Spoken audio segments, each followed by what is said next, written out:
Olá, boa noite, sejam todos muito bem-vindos. Hoje, 23 de agosto de 2023, estamos recebendo o colega aqui do curso de Engenharia de Minas, meu colega de profissão aqui na UFCat, professor doutor Antônio Nilson Zamuner Filho. O professor possui graduação em Engenharia Agronômica e mestrado pela UFLA e doutorado em Engenharia de Transporte pela Exalc da USP. Desde 2014 é professor da Faculdade de Engenharia, professor então permanente do programa de pós-graduação em Engenharia de Produção e atualmente é diretor de inovação da Universidade Federal de Catalão. Desenvolve pesquisas nas áreas de fertilizante e remineralizadores de solos, engenharia da sustentabilidade e logística agroindustrial.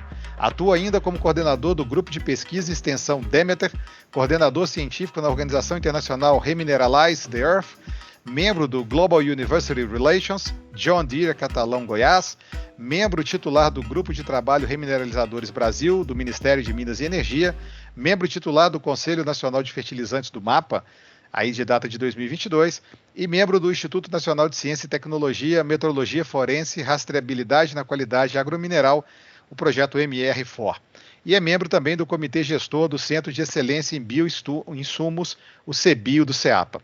Antônio, o tema que você traz para a gente hoje, muito pertinente, atual e interessante. Amigo, novamente agradeço muito por ter aceitado o nosso convite, né, de estar aqui conosco, dividindo o seu tempo e seu conhecimento, e já, né, trazendo também, em breve, vem a senhora Zamuner, né, vem a Gabriela também para brilhantar nossa noite, né? Então, assim, nós temos alguns casais na UFG, o Antônio e a Gabriela são um deles, então muito bacana receber primeiro um, depois logo na sequência o outro. O Antônio começa aí, então. Antônio, muito obrigado novamente, o Palco Digital, amigo, é todo seu, fica à vontade. Professor André, querido amigo, colega, muito obrigado pelo convite, agradeço ao programa por estar aqui nesse momento, é uma honra conversar com vocês. Essa temática que eu tenho desenvolvido já há algum tempinho, com relação à engenharia da sustentabilidade, ela vai movimentar muitas disciplinas, né, muitos conceitos, muitas práticas e muitas aplicações.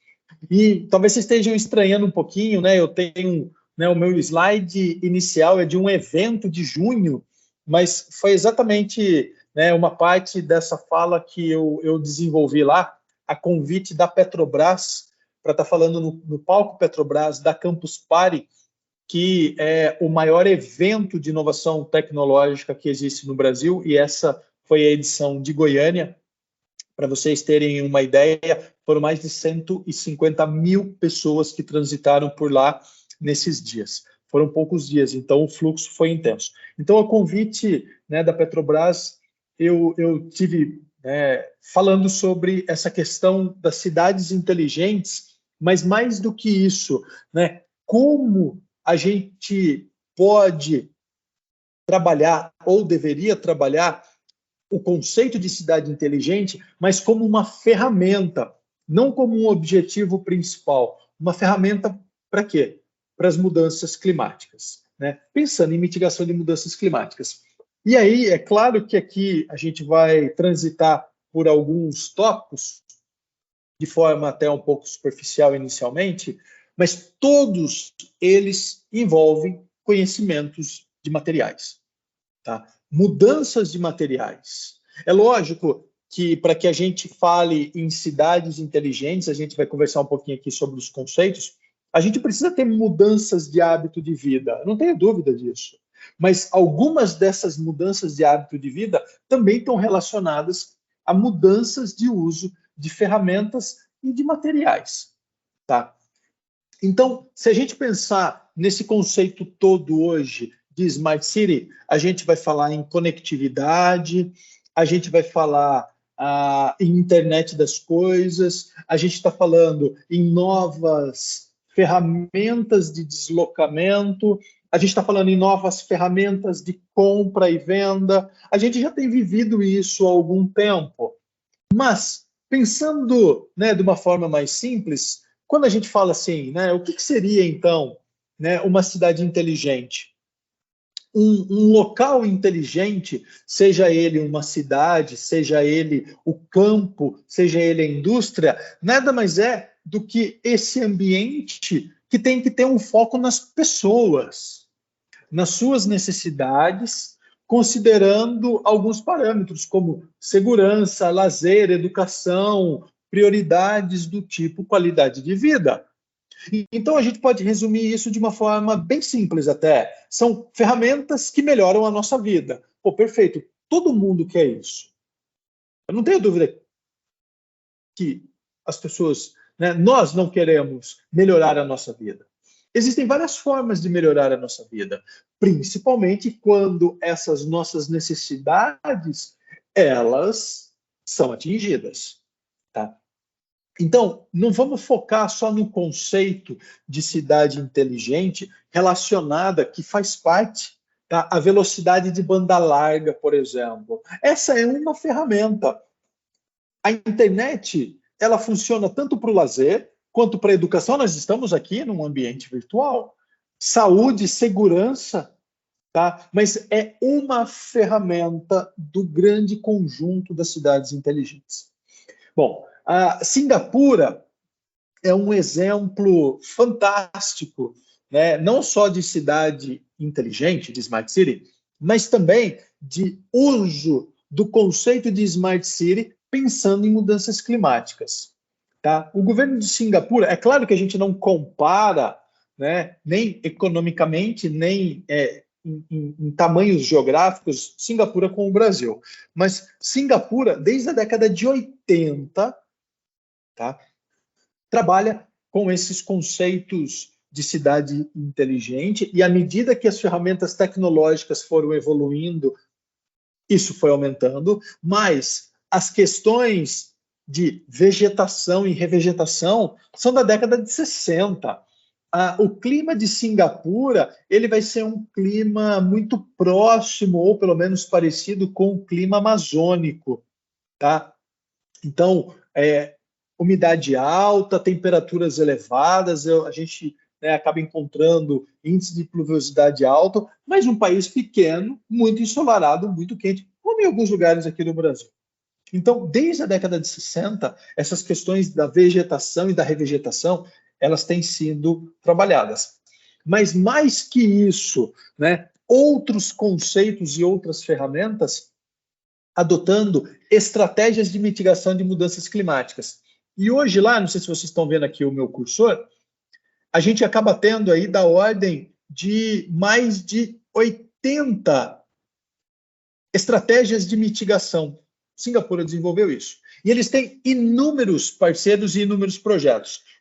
A iniciativa CREATE é uma grande iniciativa junto do governo de Singapura com inúmeras universidades internacionais, e eles têm um centro tecnológico de pesquisa onde várias coisas são desenvolvidas, tá? Inclusive todo o monitoramento da cidade através de inteligência artificial, pensando em deslocamento de trânsito, pensando em segurança pública, pensando em mitigação das mudanças climáticas, tá? Hoje a gente tem falado dentro da geometria urbana, né, e da superfície de materiais, mudanças de materiais construtivos para que a gente reduza, então, as temperaturas dentro dessa microclimatologia que a gente tem.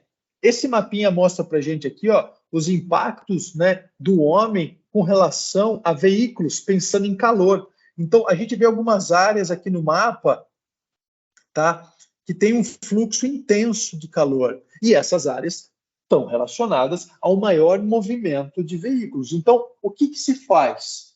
Gerencia isso, cria rotas alternativas, investe em transporte público, por exemplo, mudança da matriz energética, a gente vai conversar bastante aqui.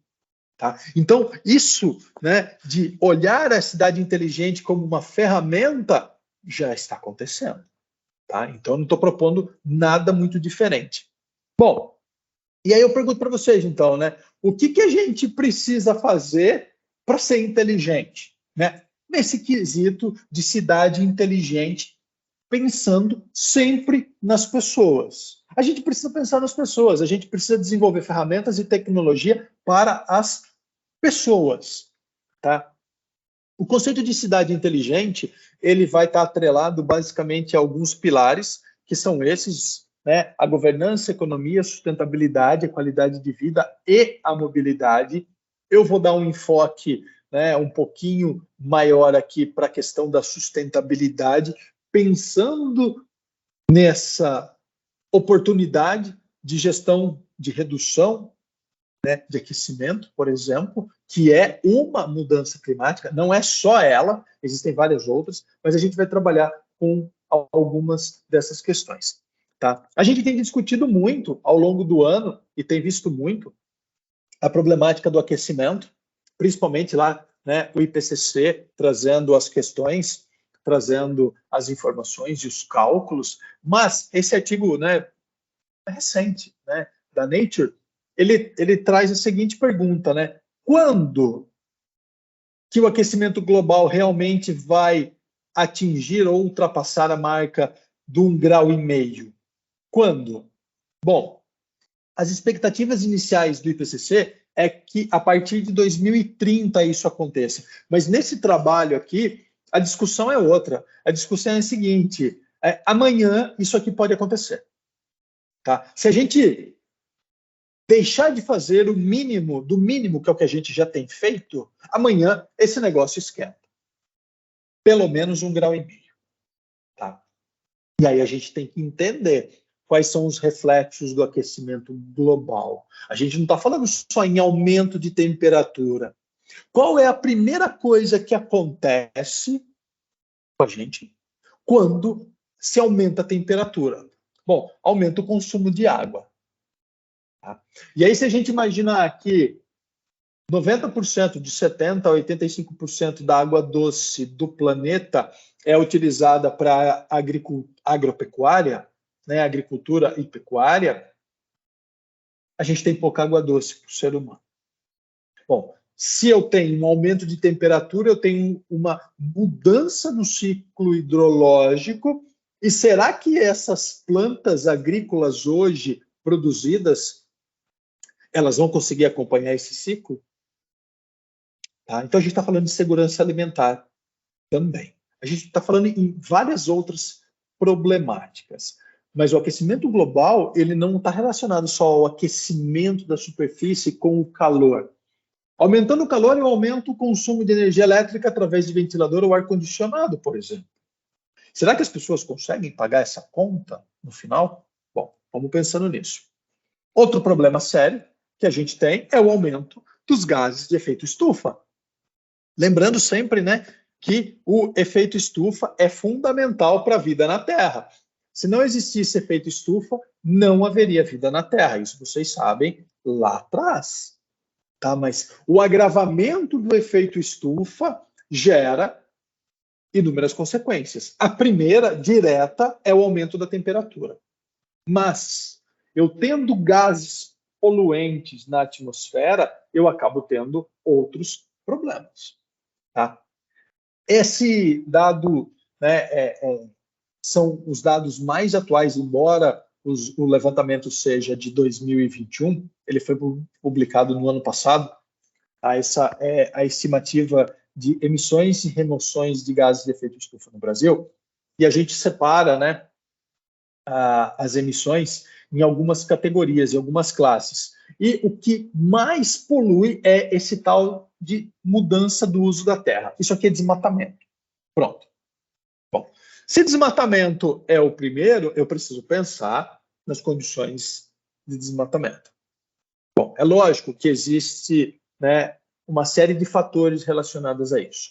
Mas vamos olhar para os outros setores. O segundo setor que mais polui no Brasil é a agropecuária, através da fermentação entérica dos bovinos, pum de vaca. Tá? Depois a gente vai falar em energia. E aqui a gente está falando em queima de combustível. Tá? Principalmente queima de combustível fóssil. Então a gente está falando de gasolina e diesel. Ok? A gente vai olhar um pouquinho aí.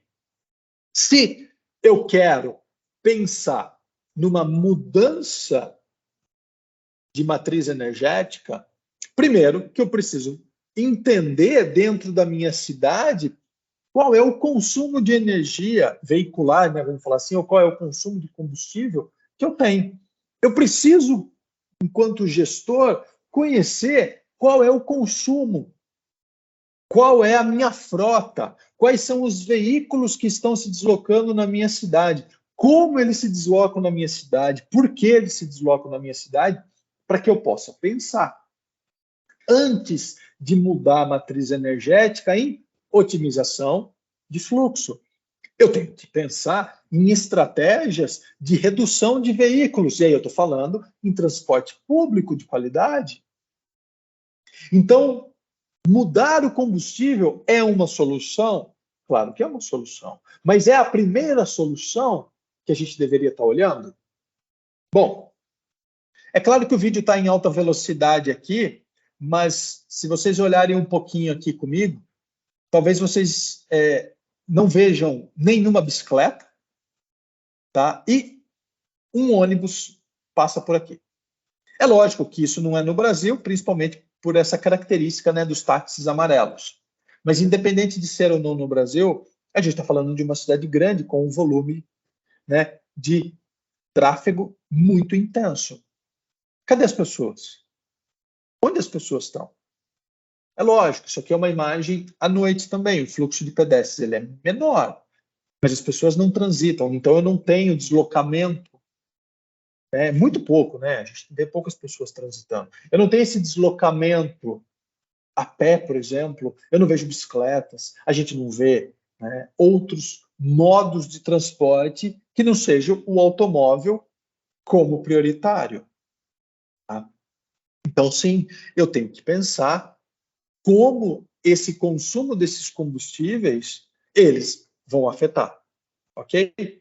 Olhando então só para o setor energético, a gente vê aí que praticamente 47% de tudo que é produzido de gases de efeito estufa no Brasil vem da matriz de transportes. Tá? Então, assim, é estratégico, é fundamental que eu entenda, que eu trabalhe as questões de combustíveis no país. Eu não tenho dúvida disso. A gente precisa entender, a gente precisa discutir isso. Mas primeiro eu preciso conhecer a minha frota. Tá?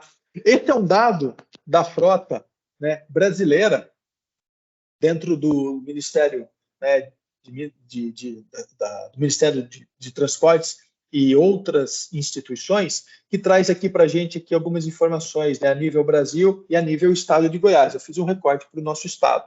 Tá? Hoje, no Brasil, aí, né, o último dado, a gente está falando em mais de 111 milhões de veículos.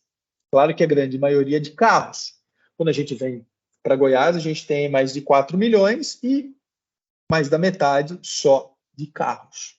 Então, onde estão os veículos pesados, que em tese são os grandes vilões da produção? Tá? Inclusive, eu fiz questão de fazer o levantamento do número de tratores, para a gente ver aqui, né, que a culpa é sempre do agro. Tá? Não é bem assim. Se a gente pensar, ó, a gente tem muito mais caminhonete no estado do que trator registrado. Ok? Beleza? Então, a questão da nossa frota, ela é fundamental. E o Brasil tem uma frota antiga. A média de idade dos veículos da frota brasileira é de 11 anos. Tá? A média. Então, se a gente pensar aí que existem carros mais antigos ainda que isso rodando, né, a gente está falando de tecnologias de transporte mais ultrapassadas. A gente está falando, né, de tecnologias de combustão de combustível muito mais antigas. Então, com certeza, esses veículos antigos, eles poluem muito mais e acabam consumindo muito mais. Certo? Então, tá. Então, vamos pensar nessa questão do transporte, da nossa matriz energética como o nosso material, dentro da nossa cidade, agora que a gente quer que ela seja uma ferramenta para a nossa qualidade de vida.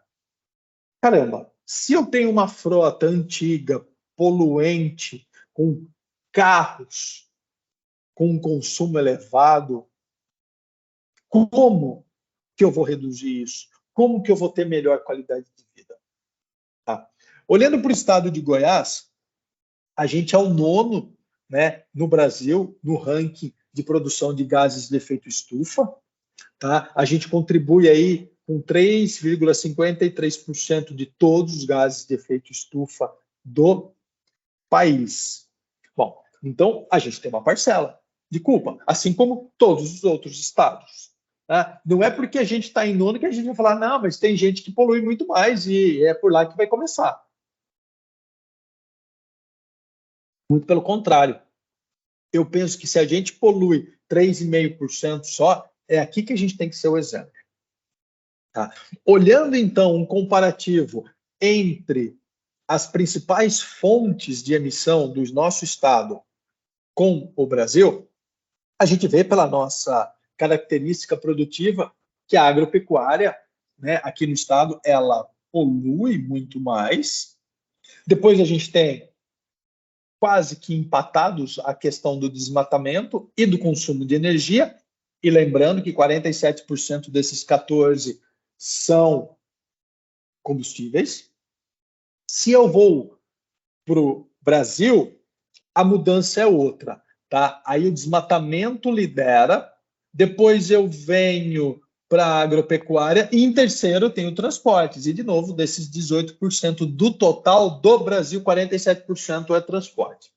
Tá? Então é real, é sério, é importante. A gente precisa discutir mudança de matriz veicular para que a gente possa falar em cidades inteligentes. Beleza? Dentro do setor de energia, o transporte é o que responde por grande parte do problema. Então, a maioria das emissões de gases de efeito de estufa no setor de energia, aqueles 47%, eles equivalem a quase 8,6 aí, milhões de toneladas de CO2 equivalente. É muita coisa. Então, é um problema real, é um problema factível. Professor, mas as pessoas estão olhando para isso. Claro que as pessoas estão olhando para isso. As pessoas têm que olhar para isso. Fantástico que as pessoas estejam olhando para isso. E existem várias alternativas para que isso aconteça. Tá? Uma delas é a descarbonização através da mudança de combustível. E a primeira mudança que as grandes montadoras já anunciaram é a não produção de veículos a combustão, mas sim a energia elétrica. Todas as grandes montadoras, à exceção da Toyota, anunciaram que a partir de 2023, a gente tem um caso, 2025, mas a grande maioria, a partir de 2023, vai ter algum tipo de carro elétrico no seu portfólio. Perfeito? Bom, isso é importante, com certeza. Isso é necessário, com certeza. Principalmente quando a gente fala em Europa, que vive outra realidade de matriz energética, diferente do Brasil. A questão toda é por que o Brasil vai deixar de consumir o etanol, que é considerado, e não só por mim, mas por todos os grandes órgãos científicos do mundo, como o combustível mais sustentável que existe, dentro de toda a sua cadeia. O uso do etanol lá desde 2003, ele já reduziu a emissão, ou trabalhou para mitigação de mais de 500 milhões de toneladas de CO2. Tá? É considerado por todos o combustível mais ecológico. É o combustível, é o biocombustível que tem a menor pegada de carbono do mundo. Se a gente compara a emissão de gases de efeito estufa do etanol com a gasolina, é 90% menor. Então, por que o Brasil vai deixar de produzir carros a etanol para entrar numa matriz energética, veicular 100% elétrica? Isso não faz sentido. Bom, professor, mas o carro elétrico está aí, o carro elétrico é a realidade.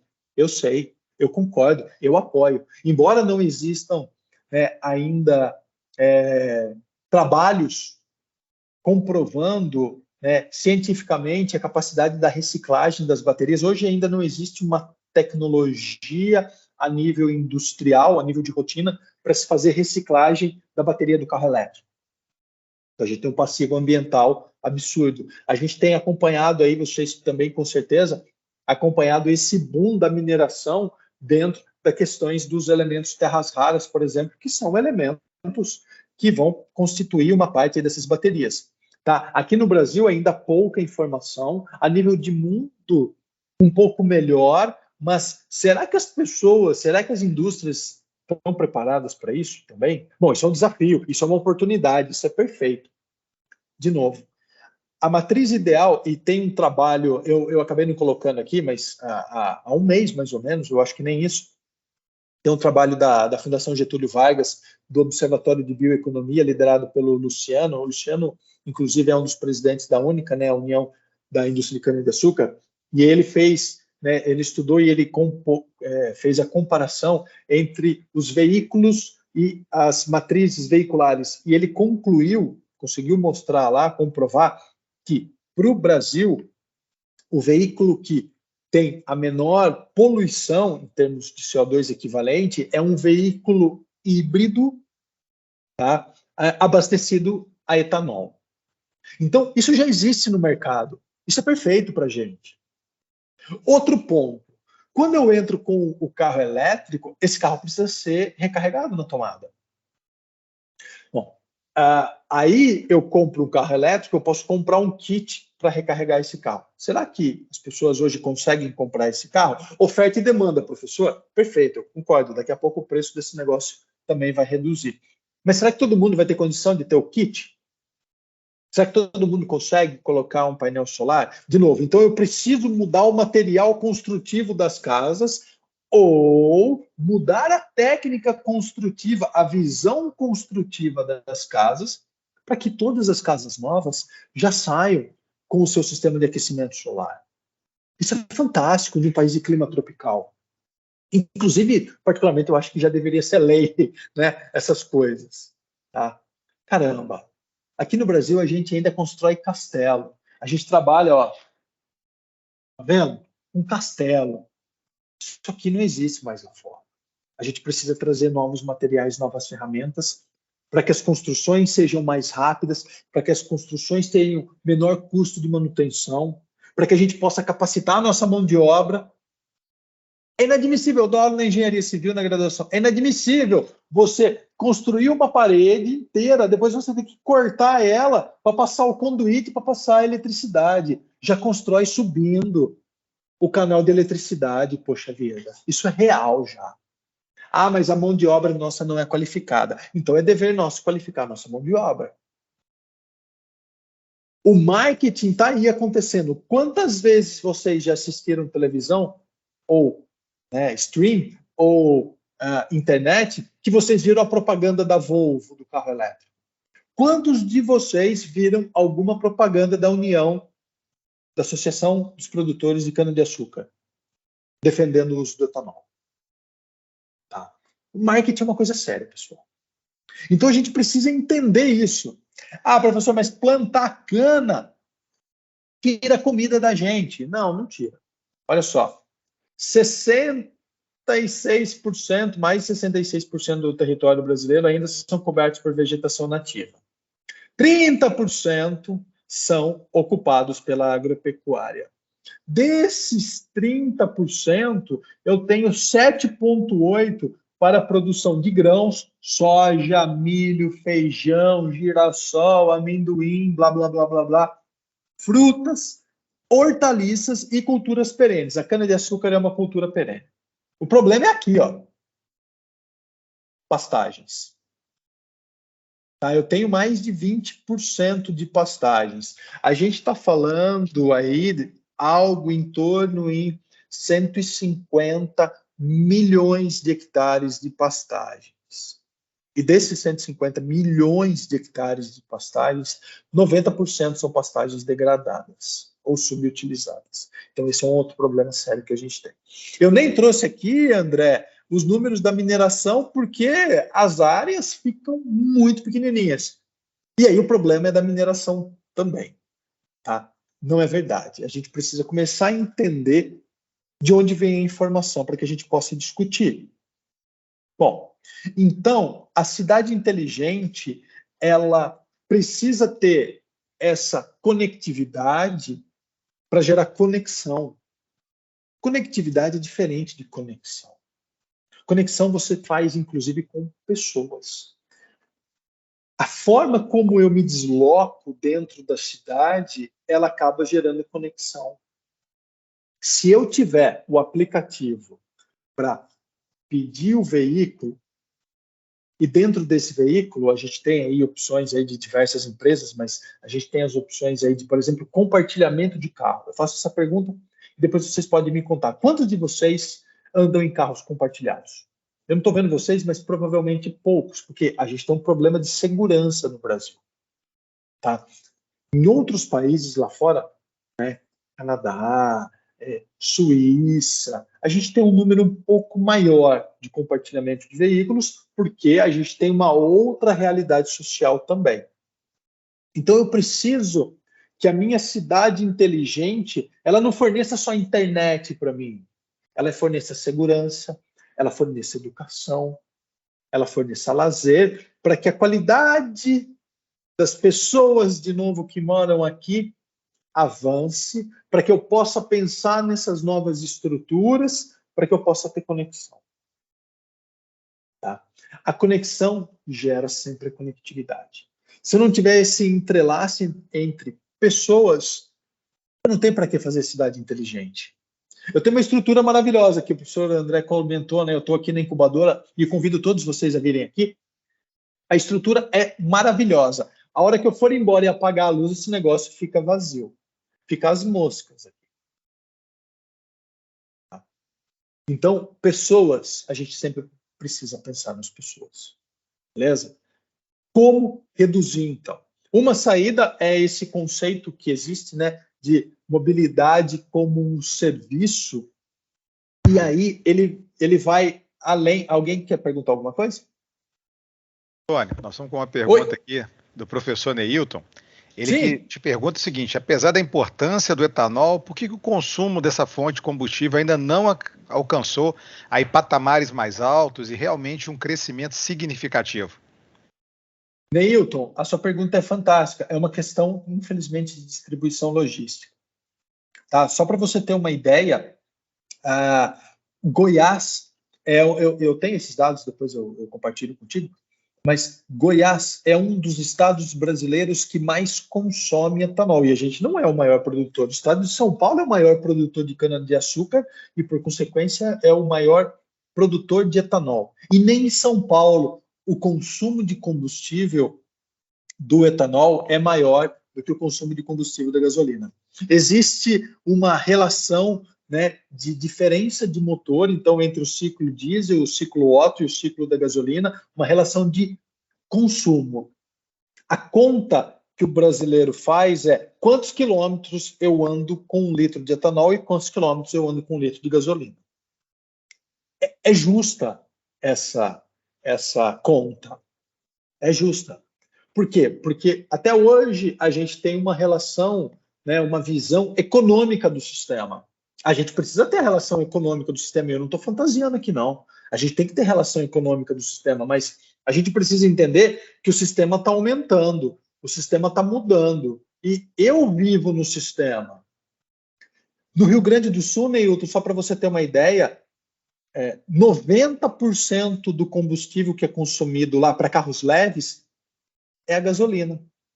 Quanto custa transportar o etanol até lá embaixo?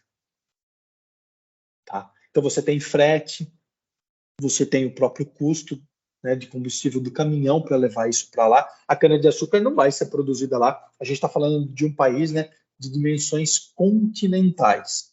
Existem algumas estruturas do tipo dutovias, tá? E a gente tem uma dutovia que transporta etanol de Ribeirão Preto até Campinas, ali em Paulínia, na verdade, que era um grande centro, é um grande centro de distribuição da Petrobras.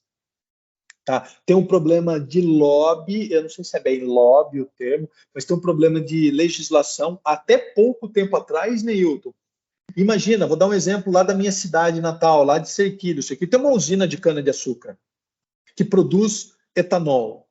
A usina não podia, por lei, vender os combustíveis produzidos ali para os postos da cidade. Ela tinha que mandar isso para Paulínia e Paulínia redistribuir. Olha o custo disso. Faz sentido isso? Hoje a legislação mudou, né? E felizmente você tem uma relação diferente dessa distribuição. É uma questão de distribuição e de preço, né, Hilton? Não tenha dúvida disso, tá? Quando eu olho para a questão, fiquem à vontade para perguntar, tá? Para conversar aqui, pessoal. Abre o microfone e fala. Às vezes eu não enxergo, eu só estou vendo o meu slide aqui. Quando a gente tem esse conceito da mobilidade, então, como um serviço, ela é muito mais do que simplesmente eu pedir um carro via o aplicativo. Tá? Eu vou ter essa funcionalidade de fazer um pedido de transporte via um aplicativo, mas em alguns países, e aqui no Brasil, em alguns pontos real, a gente tem, né, vou dar um exemplo de Brasília, o ônibus lá de Brasília, o ônibus urbano, né, o coletivo lá de Brasília, você consegue comprar a sua passagem pelo aplicativo, né, pelo celular, em qualquer lugar que você esteja. Você acompanha o deslocamento do ônibus, você sabe onde ele está, que horas que ele vai chegar no seu ponto e como é que está a situação do próximo ponto, por exemplo. Em alguns outros países, né, principalmente lá na Europa, que você acaba fazendo deslocamentos, por exemplo, você faz um pedaço de avião, depois você faz por trem, né, e depois você pega um táxi, por exemplo, para chegar no destino final, ou, né, um carro de aplicativo, você consegue fazer tudo isso num serviço só. Tá, mas mobilidade como um serviço é mais do que essa ferramenta de compra. Ela precisa ser conexão, ela precisa ser conectividade, tá? Para que eu, enquanto, né, usuário do conceito de mobilidade como um serviço, possa começar a entender e escolher quais são as melhores rotas ou quais são os melhores processos para que eu chegue no meu destino final, por exemplo. E aqui, uma das coisas que a gente tem visto e que a gente está querendo, né, está começando a implementar, é a questão da pegada de carbono. Porque uma coisa é, quanto custa para eu daqui até lá? Por essas rotas alternativas? Valor econômico. Quanto tempo eu gasto para fazer isso nessas rotas? Bom, qual é a minha pegada de carbono? É lógico que, principalmente aqui no Brasil, essa questão hoje ainda da pegada de carbono, ela vai ser uma visão secundária do processo, tá? Mas em alguns países na Europa, ela já tem sido primária, inclusive mais que econômica. É claro que é outra realidade, mas isso vai chegar aqui para a gente. Então, eu preciso começar a pensar nisso. E aqui eu estou falando de deslocamento urbano, mas se a gente falar em deslocamento industrial, por exemplo, é a mesma coisa.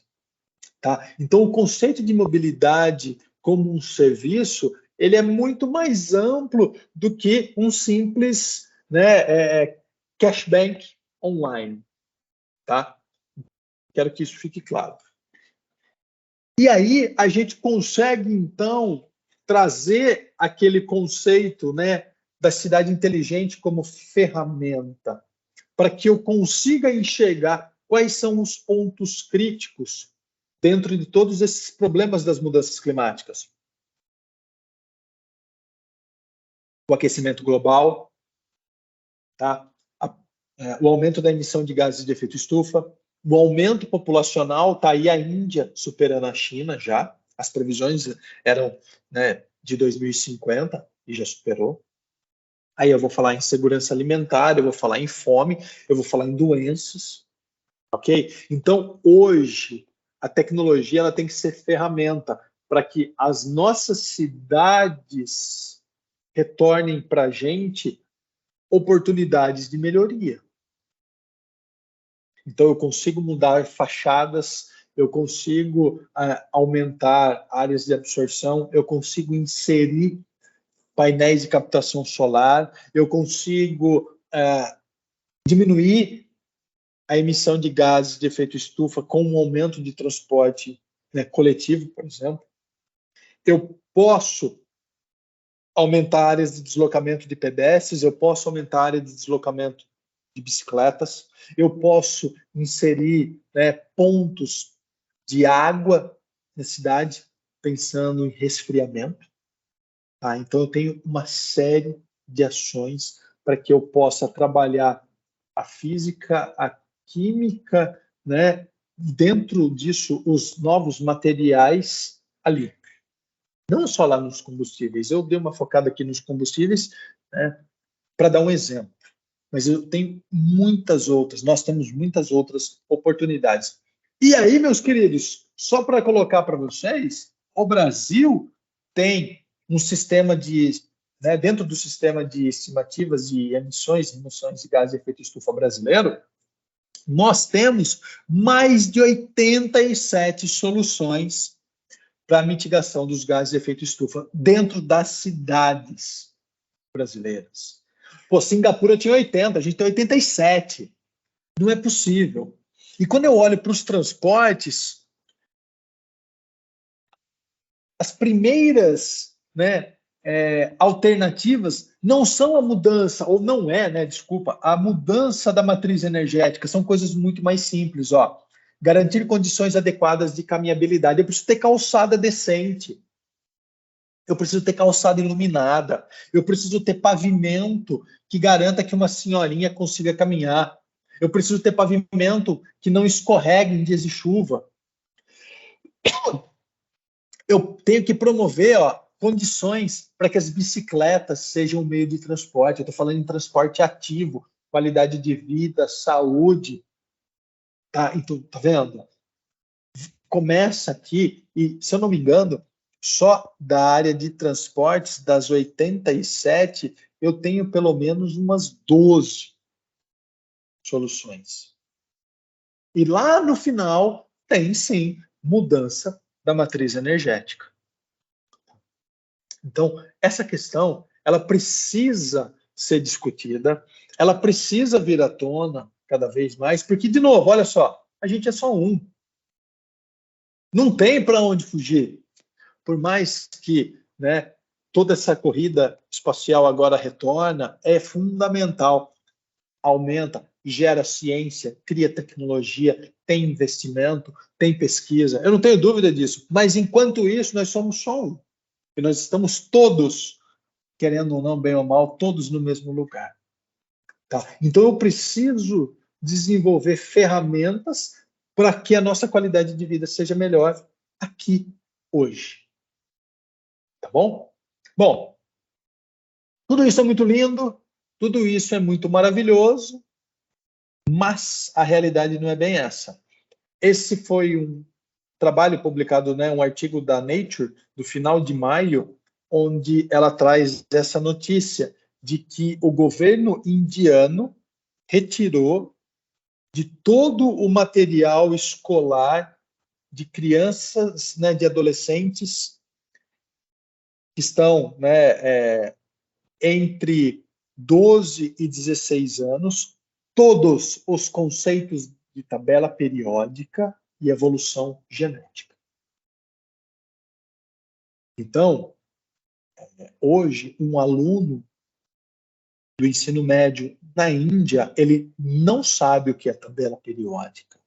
Ele não sabe o que é evolução genética. Ele não sabe o que é um átomo de carbono, por exemplo.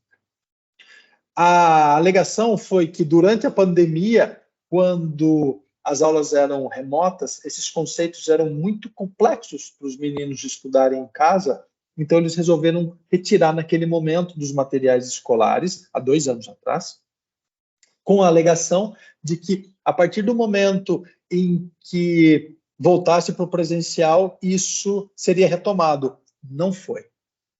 Tá? E essa decisão vai até o começo de 2025. Eu estou falando em mais de 40 milhões de jovens, adolescentes, nessa situação. Não adianta eu falar em aquecimento global, em mudanças climáticas, se o cara não sabe o que é oxigênio. Tá? Então, o buraco é mais embaixo, meus queridos. A nossa cidade inteligente do futuro, da conectividade, do teletransporte, ela é maravilhosa. Mas a nossa realidade não é essa.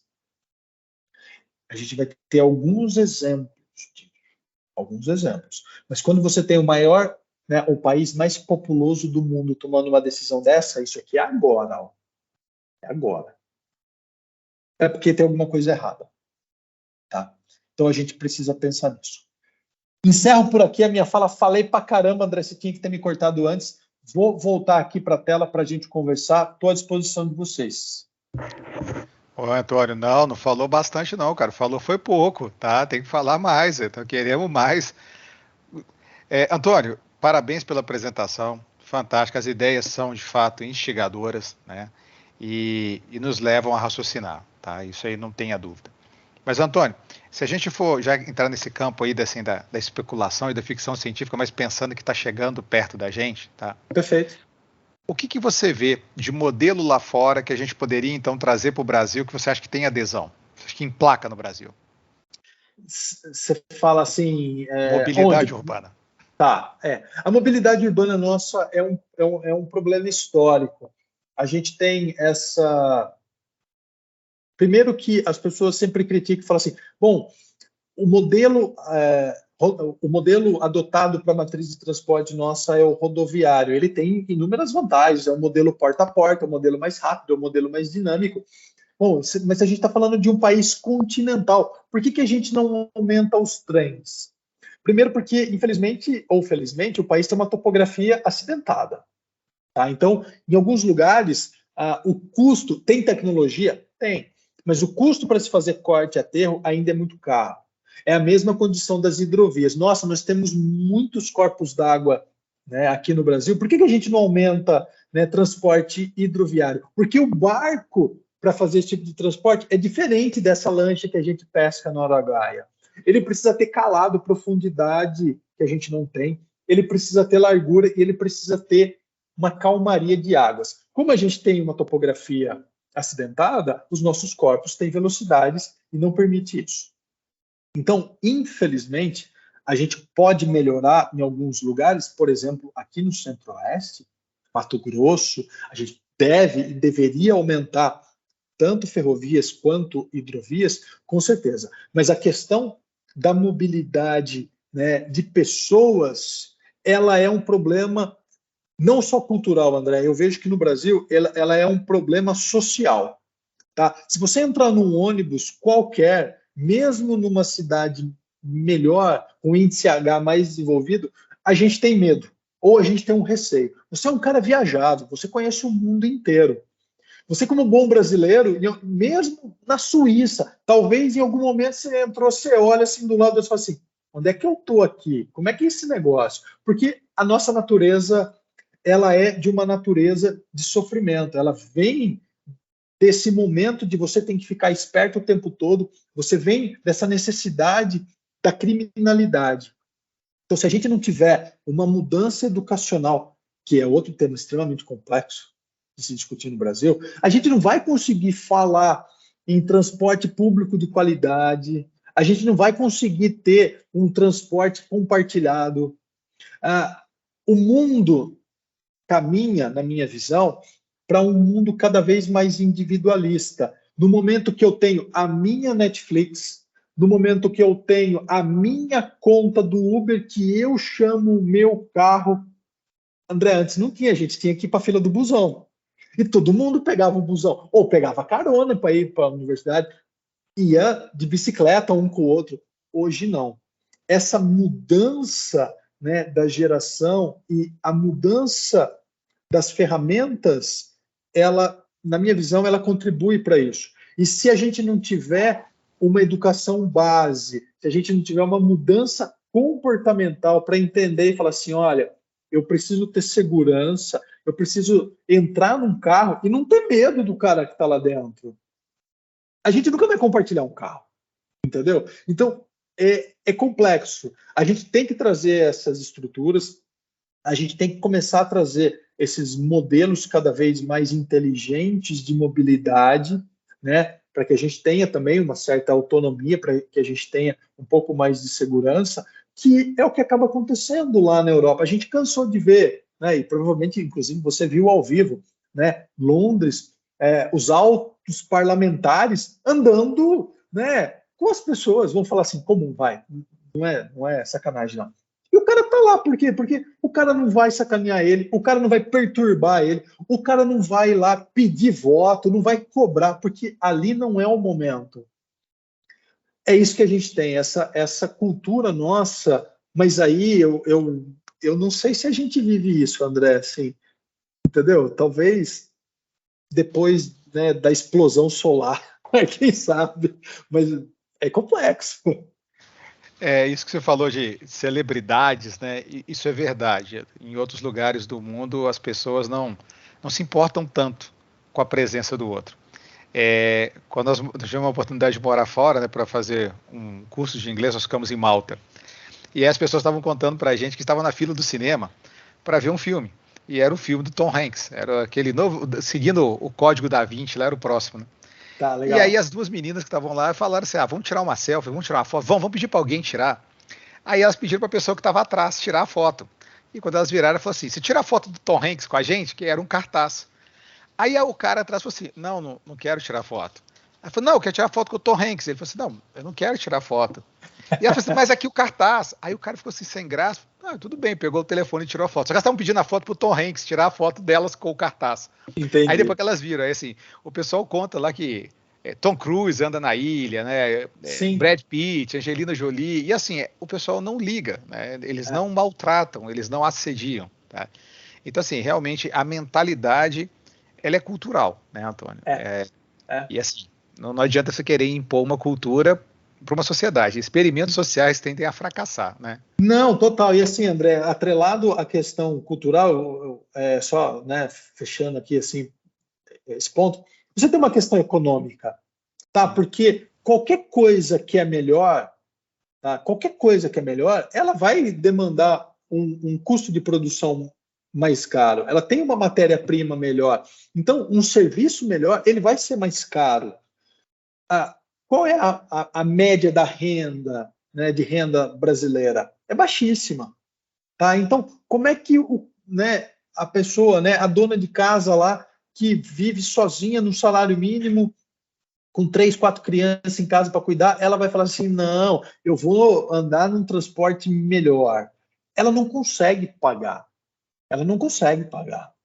Aí você pode pensar em política pública, claro que você pode pensar em política pública, mas eu acho que você tem que pensar nessa melhoria da condição dela também, para que ela possa ter o acesso. É a mesma coisa do telefone, né? Eu falo assim, pô, é maravilhoso, eu queria que todos vocês patenteassem um iPhone aqui na diretoria de inovação por ano.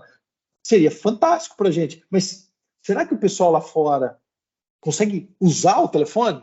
Primeira pergunta, né? Será que eles conseguem comprar o telefone? Então, inovação é inovação tecnológica e inovação social. O problema é que o Código Internacional ele define inovação como uma melhoria tecnológica. A lei brasileira ela não define isso. Ela define como uma melhoria de um produto, de um processo ou de um serviço. serviço. Tá? Só. E aí você tem que falar em inovação tecnológica e inovação social. É produzir tecnologia para que as pessoas usem. E aí você já começa a melhorar as coisas, de pouquinho em pouquinho. Se a tia da feira começar a fazer conta pelo telefone, ela não precisa mais carregar a calculadora grandona. É um peso a menos para ela. Ela tem qualidade de vida, porque daí ela carrega menos peso. Mas isso é que precisa ser discutido. E aí, num curso, né, no doutorado, porque são os nossos doutores, nossos próximos doutores, é aqui que vocês têm que entender essas coisas. É a importância da ferramenta tecnológica, é a importância da pesquisa científica, mas para quem? Eu faço um link aqui, eu falo para caramba, André, você vai me cortando aí, tá? Eu faço um link assim, ó. Praticamente todos tomaram a vacina da Covid, tá? Quantos leram o artigo científico publicado? A sociedade lá fora, ela quer saber do uso da ciência. Aqui na academia, né, a gente acaba valorizando a produção científica. Vou colocar assim. Não estou falando que não é importante. Não, tá, pessoal, não é isso não. Estou dizendo que qual é a relevância? O que vale hoje, né? Até pouco tempo atrás, valia para as pessoas aqui no Brasil. O que passa no Jornal Nacional e no Globo Rural. Só isso, galera. Agora tem internet, agora tem YouTube lá, umas coisas assim. Mas era o que passava lá. Então, assim, por que a Embrapa é a maior estrutura de pesquisa agronômica do Brasil, mais, não a maior, mas a mais creditada pelas pessoas? Porque todo domingo tem um cabra da Embrapa falando de alguma coisa lá. Então o cara fala assim, pô, foi o cara da Embrapa que falou. A Embrapa, por quê? Porque a Embrapa está no campo, a Embrapa está junto, embora seja uma empresa de pesquisa, mas ela tem, né, a conexão com a sociedade. Tá? Então, comecem a enxergar isso, do tipo assim, tá, eu estou fazendo esse meu projeto, né, eu preciso ter um retorno para a sociedade. É claro que ele tem na forma da publicação científica, na forma da produção. Estou dizendo que não tem não, pessoal. Estou dizendo que é aqui que a gente precisa começar a aplicar isso um pouquinho diferente também. Tá? E aí, de novo, dentro de tudo isso, como novos materiais, como novas ferramentas, como novas tecnologias, para que no final do dia a gente esteja melhor. Senão não vai adiantar. Com certeza, Antônio. E assim, você falou a questão da Embrapa, né? Ainda tem colegas da universidade que viram as costas para a extensão. Eu acho que a Embrapa é a carta magna da extensão brasileira. Né? Perfeito. Porque, como você disse, é uma empresa de pesquisa extensionista. Eles estão na fazenda, você falou, eles estão na roça, tá vendo? Essa é a vertente da extensão que a gente tanto quer, a gente tanto procura, né? Perfeito, perfeito. Antônio, a Maria Rosa está aqui querendo lhe fazer uma pergunta. Maria Rosa, fica à vontade, se quiser abrir sua câmera também, tá? Fica à vontade. Com certeza. Oi, boa noite. Tudo bem? Ai, será que eu abro minha câmera? Tá. Vamos lá. Ai, tô aparecendo já? Tá aparecendo. Tá visível. Antônio, então, nossa, eu tô aqui, meu Deus, eu tenho que conversar sobre isso, que é um tema que eu gosto muito, né? Eu sou um pouco ambientalista, tô querendo ficar mais, aí a minha pergunta, assim, nem é uma outra, mas vocês estavam falando sobre cultura, né? Essa mudança de mentalidade, e como é difícil, por exemplo, quando a gente pensa, né, aquela empregada doméstica, né, que trabalha, e de repente ela tem uma oportunidade, um poder aquisitivo maior. Vamos pensar assim, numa igualdade, né, de renda. A primeira coisa que ela vai querer é comprar um carro, porque ela já está cansada de andar de ônibus, né, que é o mais sustentável dentro das cidades, né. Então, assim, realmente, como fazer, né, com isso? A gente dá poder aquisitivo para as classes mais baixas, né, ou para a classe média, e onde eles estão colocando dinheiro? E justamente vão ser nesses locais que mais emite, né, Maria o CO2. Maria Rosa, com certeza, mas primeiro eu quero dizer assim, que se você é meio ambientalista, eu quero que você seja 100%, e todos que estão aqui. Tá? Até pouco tempo, e eu venho né, eu sou agrônomo, eu venho lá da roça, então, até pouco tempo atrás, você falar lá que você era ambientalista, o cara passava com a colhedora em cima de mim. Hoje não, se eu falar que eu não sou ambientalista, eles passam com a colhedora em cima de mim. Então, assim, todo mundo tem que ser cada vez mais ambientalista. Não é ruim ser ambientalista mais, pessoal. Antigamente era, hoje não é. Na verdade, nunca foi. Tá? Ainda bem que Maria mudou, Rosa, né, também. Não, claro. E aí vai muito ao encontro do que você colocou.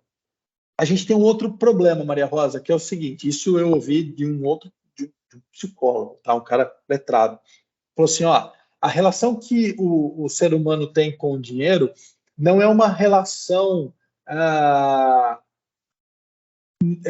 não é uma relação matemática, ela é uma relação psicológica, entende? A relação que eu tenho com o dinheiro é uma relação psicológica. O meu dinheiro, entende? Eu quero comprar o Nike Shox, a boneca nova da Barbie, quanto custa? Não interessa, eu tenho. Eu quero comprar, eu não tenho, mas eu vou financiar porque eu quero ter aquilo. Então, não é uma relação racional, é uma relação emocional. Esse é um problema. E aí, no mundo inteiro, tá? Se a gente olhar para uma situação, né, dessa moça ou de outras pessoas que vêm de uma realidade de sofrimento, de luta, braçal, de exclusão, de marginalidade, não sei o quê, e você tem um aumento da fonte de renda, é aí que ela se realiza. Porque, infelizmente, no mundo, não só no Brasil, o status social está relacionado ao poder aquisitivo. Ao consumo, então, quanto mais grana eu tenho para me exibir, mais eu vou estar. E aí é o problema da rede social. A rede social é fantástica. Tá? Primeiro, que eu tenho que entender que eu sou o produto final da rede social. E se eu não postar nada, não tem rede social. Ponto. Então, eu sou um produto. Eu sou um produto. Eu tenho que saber que eu sou o produto final da rede social. Eu quero postar. Eu quero postar o quê? Coisas boas. A gente não posta as buchas do dia, né, André? A gente só posta lá. Aluno defendido! Mas não é assim. É um na semana e 400 pepinos. Tudo bem. Então, o mundo mágico da internet. Quando eu vou para esse mundo mágico da internet, que hoje todo mundo é ator, todo mundo é modelo, todo mundo está bem na vida, eu vou querer mostrar coisas positivas. Se essa pessoa ganha o dinheiro, mas a realidade dela não muda, entende?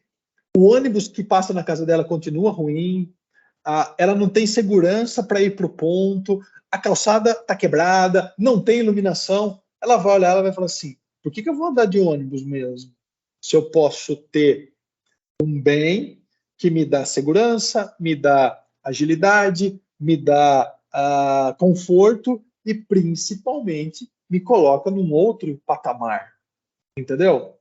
Então, essa relação econômica nossa, ela não é racional. E aí a gente não consegue mudar isso. Eu já ouvi falar assim que não é depressão, né? É o capitalismo. É uma piada interna. Mas assim, o que eu queria ver com você, Antônio, é sobre toda essa mudança, né, da matriz ou essa mudança para mitigação climática que a gente tanto fala, precisa de investimento. Tem que ter dinheiro, né?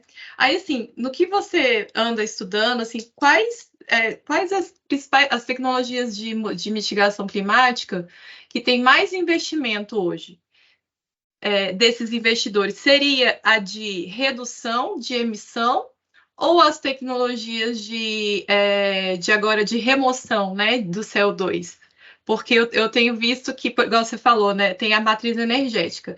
As cidades dependem muito da cultura daquela cidade e tal. E aí, quando a gente vê, por exemplo, as técnicas de sequestro, né, já não é mais dentro da energia ou da indústria, já está dentro do uso da terra, né? Que tem mais efetividade. E os investimentos estão indo para onde, assim? Essa é a minha pergunta. Obrigada. Imagina. Hoje você tem investimento no sequestro, não só no agro, né, na pecuária, você tem investimentos grandes, tá? Mas ainda o montante da mudança ele é muito maior. Tá? Vou dar um exemplo para você. Eu tive lá na Raízen.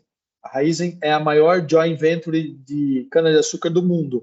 Né? A Shell compra a Cosan lá atrás. A Cosan, aqui no Brasil, então, maior produtor mundial de cana-de-açúcar. A gente está falando em pelo menos 33 usinas de cana-de-açúcar. Tá? É gigantesco. Então, qual que é o investimento desses caras hoje? Eles vão para redução. Tá? Eles não vão para remoção. Eles vão para remoção nas práticas agrícolas, mas, de modo geral, a mudança do combustível de avião, por exemplo. Então, novos combustíveis de avião. Hoje a gente está falando em frotas de avião 100% etanol. Tá? Consumo, né, e a poluição pelo avião é muito intensa. E aí você tem um marketing das empresas aéreas muito grande, colocando uma grana muito pesada. Imagina a Flight Emirates fazendo uma propaganda de um voo sustentável. Entendeu? Venha ver o Neymar agora com pegada de carbono zero. Pô, é uma fortuna. Tá? Então, isso é real. Mudanças, né, da tecnologia. Existe um projeto, né, da John Deere, mas aí John Deere mundial com eles, para mudanças nos tratores, por exemplo. Tá? Então, o trator diesel, mas eu preciso mudar isso. Você tem mitigações dentro dos processos industriais, mudanças de reagentes, substituição, né? O professor André também trabalha muito com isso, né? Junto com a professora Helenice, desenvolvendo novos reagentes não só naturais, mas que tenham efetividades maiores, que melhorem o sistema produtivo para que lá na frente a gente polua menos. A gente tem, né, mudanças, por exemplo, se vocês já andaram aqui nas indústrias, né, em um raio de 60 quilômetros de Catalão, você tem indústrias maravilhosas, gigantescas, multinacionais, que você não tem no entorno de Goiânia. Tá? Então você tem Semoc, Mosaic, Mitsubishi, John Deere, né, Serra do Facão, você tem Caramuru, você tem Friato, coisas enormes, gigantescas, que no seu processo produtivo já tem tecnologia, e não só tecnologia complexa, tecnologia simples para mitigar. Mas o grande investimento está na mudança, não está no sequestro. Você pode falar do remineralizador, né, dentro daquela questão toda, né, do intemperismo acelerado para sequestrar carbono, mas ainda muito diferente da condição Europa. Então a gente tem estudado um pouco isso e tentado bater um pouco isso. Mas as mudanças industriais, elas existem, elas têm um investimento. Tá, mas mitigar ou sequestrar? Mitigar. Primeiro porque é mais fácil também. Tá? Dá mais ibope. Vê aí.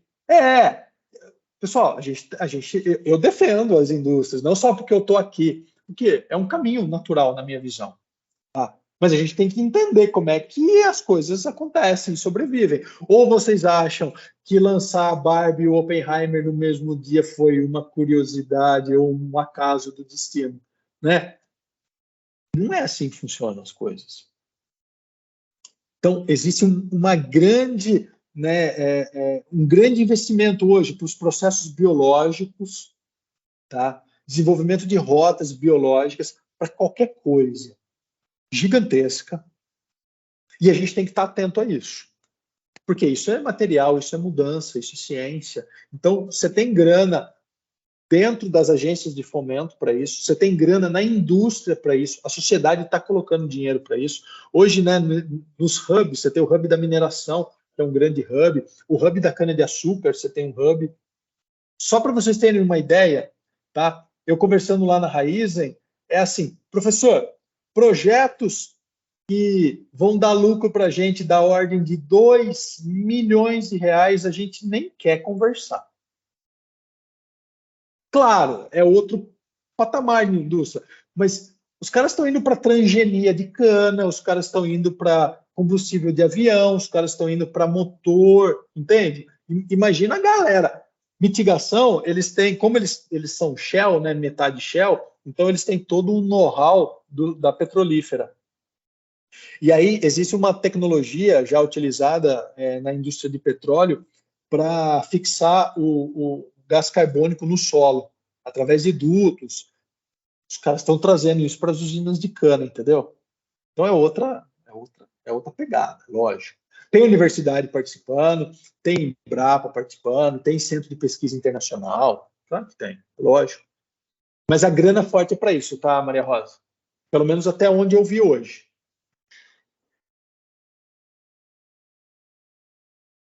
Excelente discussão, Antônio.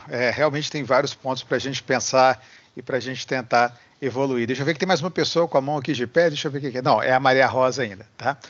Antônio, fala para a gente aqui um pouquinho, então, assim, da sua opinião a respeito do hidrogênio, já que a gente falou do etanol, né? A gente só faltou Sim. ele, né? E o que você pensa, então, sobre o hidrogênio? O hidrogênio verde está caminhando para ser uma realidade, assim como a ureia verde está caminhando para ser outra realidade. O hidrogênio verde, existem vários trabalhos, vários estudos, tem muita publicação dele já hoje. E sim, é uma fonte de energia fabulosa, é uma fonte de energia gigantesca, mas tem um trabalho, se eu não me engano, do pessoal da Anfávia, que é a Federação de Produtores de Veículos Leves, alguma coisa desse tipo assim. E aí, assim, por exemplo, não dá para ter um carro pequeno movido a hidrogênio. Tá? Não dá, porque não vai caber ali no sistema. Mas um veículo maior, sim. né? E o que eu tenho visto e ouvido muito é essa questão do hidrogênio como célula combustível. Aí você tem um local de abastecimento. Isso já está sendo realidade, tá? Então, essa questão do hidrogênio verde, principalmente esse hidrogênio verde produzido a partir de resíduos de biomassa, não só cana-de-açúcar, né? Eucalipto, capim, né? Biomassa. Isso é realidade e tende a aumentar cada vez mais. Então, o hidrogênio verde é uma realidade. É porque os meninos falam assim, professor, mas vai colocar uma bomba de hidrogênio num carro, e se o carro explode? Não é assim que funciona. De novo, o Jornal Nacional não foi claro nessa aula, e aí o gráfico lá, o Smart, não ficou muito bonitinho. Então, para veículos leves, por enquanto, ainda não é viável, tá? Em termos de estrutura mesmo. Veículos maiores, existe essa possibilidade. Agora, como célula de energia, com certeza. Tá? E isso já deve começar a acontecer aí, já está acontecendo em alguns setores da indústria, mas isso já vai começar a expandir para vários outros aí, tá? Para a gente terminar, Antônio, já que a gente está falando sobre inovação e assim, não perdendo o foco da sua expertise na agronomia também, os drones chegaram e invadiram a nossa vida, né? E agora a gente vê os drones na agricultura e os drones entregando coisas nas casas. E a gente, assim, eu acho que parte do seu discurso permeou o fato da mão de obra brasileira ser barata demais, né? Sim, então é mais barato ter um motoboy entregando a sua comida do que ter um drone entregando sua comida, que é o que já acontece em algumas cidades americanas com o próprio Amazon, né? Você compra na Amazon, o drone te entrega. E aí eu queria saber de você, Antônio, o que você acha, assim, quanto tempo vai demorar para São Paulo, capital, ter drones entregando comida ao invés de motoboy? Eu acho que lá, André, não vai demorar muito, não. Se já não estiver acontecendo numa escala menor, né? Lógico, não a nível de televisão, de novo, mas em alguns lugares isso já tá acontecendo. A questão do drone, eu vejo um problema um pouco diferente, né, de ter ou não o drone. É uma questão de ter ou não o GPS. Então, se as nossas casas não tiverem monitoradas, eu não tiver um censo, tá? Eu não estou falando de amostragem, eu estou falando de censo. Eu tenho que ter censo para que eu saiba que aquela casa está naquele ponto de coordenada X, Y, né, correto. Ele não vai conseguir chegar nunca, né? Mesmo porque você sabe mais do que eu e os meninos já sabem que Google Maps não é GPS. O Google Maps é a interface que a gente tem com a antena GPS que está lá no telefone. Mas as pessoas não sabem isso. Então, a questão do drone, ela continua sendo, na minha visão, um problema logístico. Tá? Se eu não tenho meu endereço de entrega catalogado num sistema de coordenadas confiáveis, o drone não vai chegar lá nunca. Ele já está chegando, ele já começa a chegar. Eu vi algumas entregas lá em São Paulo, né, de alguns produtos elitizados que o pessoal está entregando por drone. Mas aí eu vou dar um outro exemplo, André, que vai naquilo que a Maria Rosa trouxe para a gente da questão, né, do ego. Tem uma alfaiataria lá em São Paulo, super, né, renomada, e que o alfaiate, né, dono, ele colocou um sistema exclusivo agora. Agora ele leva o seu terno de helicóptero para você. Entendeu? Imagina quanto. Primeiro que você tem que morar num lugar que tem heliporto. Então você já nem compra o terno do cara. Tá vendo? Então você vai segregando as classes. Né? A questão da entrega do drone, imagina que hoje na agricultura, para dar um exemplo, né, de capacidade de drone, a gente tem drones aí que conseguem, com sistema de armazenamento, né, de água para fazer pulverização, que conseguem carregar de 15 a 20 litros. Pô, então são equipamentos robustos. A gente está acostumado a ver, às vezes, né, drones pequenininhos, mas a gente tem equipamentos robustos que conseguem carregar peso relativamente grande. Então, para entregar uma marmita, é super tranquilo. Tá? É mais uma questão de, imagina você descendo com drone num bairro de periferia em São Paulo. O drone não volta, né, André? Volta a ser a cultural também. O cara já vai derrubar o drone lá de cima, né? Infelizmente o vandalismo ainda existe, né? E existe, isso é uma realidade no Brasil. Mas você falou aí do do terno, eu tô me imaginando já, tipo, Bruce Wayne recebendo uma coisa assim, né? A armadura do Batman chegando pra ele e o cara lá em cima do helicóptero jogando um terno, né? Não, surreal. O cara desce assim. Falei, caraca, velho, quem que tá comprando esse negócio? Bom, tem gente que compra, mas assim, nichos de mercado, né? Nichos, oportunidades. Essa questão, né, dos robôs começarem a entregar, do próprio veículo, a gente comenta muito, né? Meu carro tem piloto automático. Acho que 99% dos carros que tem piloto automático no Brasil, eles têm só um mantenedor de velocidade. Você liga lá, ele mantém a velocidade. Piloto automático é o carro que você programa uma velocidade, dá uma distância para ele, então ele chega naquela distância, ele freia e ele acelera. Tem pouquíssimos carros desses no Brasil. Se a gente imaginar que lá nos Estados Unidos eles usam carro de câmbio automático desde a década de 70, não é por preguiça não, é por uma questão de ergonomia, é por uma questão de consumo de combustível menor. Hoje aqui no Brasil ainda o cara está comprando um carro zero manual. O airbag foi obrigatório há pouquíssimo tempo. Exato. Então, essas mudanças tecnológicas, elas já são reais. A pergunta é, por que elas não entraram na nossa linha de produção? E aí você tem mais bagagem, conhecimento, expertise do que eu para responder. Por que não entrou na nossa linha de produção? Aí eu vou ter que te contar, assim, aquela historinha, né? Eu tinha um amigo que ele adorava videogame e computador. E ele era rico. E ele não tinha. Como é que você pode ser rico e não ter essas coisas? Eu falei, cara, meu pai gosta de carro. Ele só gasta dinheiro com carro. Então, assim, responde a pergunta, né? O brasileiro escolhe as prioridades, né? O que ele vai valorizar na hora de comprar, né? Ele prefere comprar uma moto zero e furar o escapamento dela no primeiro dia. No primeiro dia, ele compra a moto zero e fura o escapamento. Mas por que você fez isso, cara? Se estragou o silencioso. Não fazia barulho, olha que coisa feia, né? Então, assim... Perfeito. Então, pronto. É a questão da valorização, né? Se você não valoriza, você não compra, né? Exato. Tá? Para mim é esse. Antônio, novamente, meu amigo, muito obrigado por estar aqui conosco hoje, dividindo aí o seu tempo, o seu conhecimento. Já fica o convite para voltar quantas vezes você quiser. E se vocês gostaram da palestra do Antônio, aí o Antônio está conosco na especialização, né? E venha ser aluno do Antônio aí. Com certeza, com certeza. Estou à disposição Antônio, aí. Muito obrigado mesmo, tá? E o PPG7, além de agradecer, está de portas abertas para você a hora que você quiser, tá certo? Obrigado, André. Um abraço para todo mundo, obrigado pela oportunidade, é uma honra estar aqui com vocês. Vai lá desmontar então. Vamos lá. Pessoal, muito obrigado a todos que assistiram, uma boa noite e até a próxima. Tchau, tchau. Tchau, tchau.